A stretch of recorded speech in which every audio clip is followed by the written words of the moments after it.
May nag-suggest kasi ng content par, babasahin ko lang ha. Sige. Next boss, magpanggap kang dating teacher ni Bon nung elementary tapos sabihin mo mali yung grades niya, dapat bagsak siya. Okay, gawin ba natin to? Okay. Pero gagawin namin high school na lang kasi pag elementary masyado ng ano yun eh.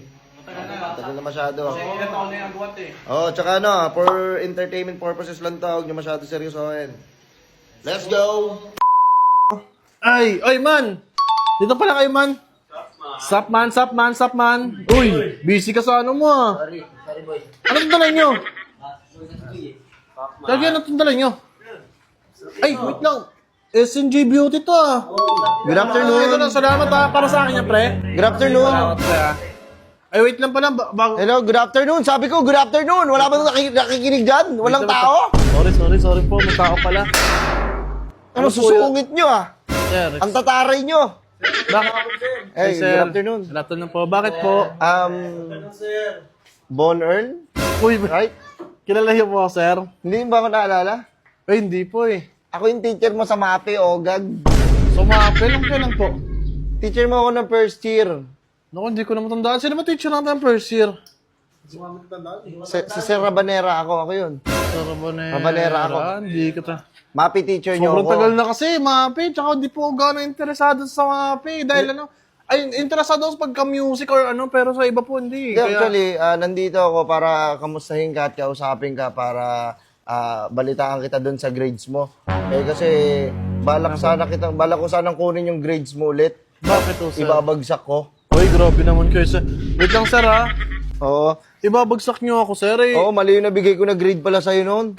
Yung first year ka kasi meron kang hindi napasa sa akin na project. Sir, grabe naman kayo, sir. Naalala ko lang kanina. Pagkatagal na, magka 28 years old na ako, grabe naman kayo, ba't ngayon lang babawiin? Kung kailan, graduate na ako lahat-lahat eh.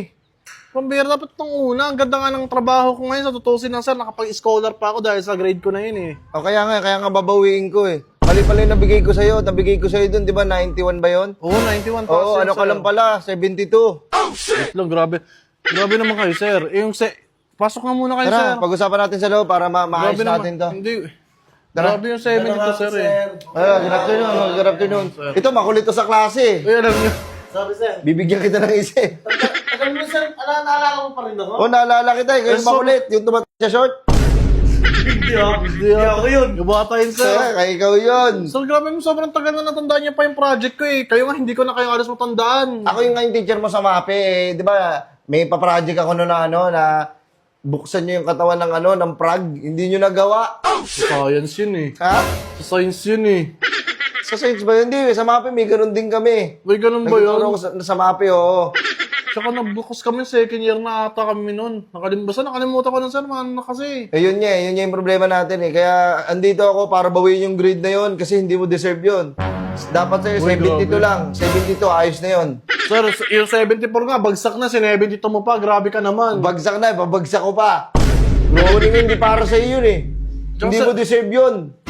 Hindi deserve, grabe naman kayo sa... Nakagraduate na ulit. Alam mo sir, yung grade ko na yun, nakalagay na yun sa 4137 lahat. Napasa ko na yun sa scholarship. Dahil nga doon, nakapag-scholarship ako eh. Nakatapos ako ng college eh. Ngayon, maganda na trabaho ko. Tapos ngayon, babawiin nyo. Kasi once na binawi ko yan, yung grades mo na yan, may kita nila yan. Oo, makikita na, mababago ulit sa 4137 ko syempre. Oo, panibago ka na ng 4137, ire-request ko yun doon sa principal's office, pupunta ako doon ngayon.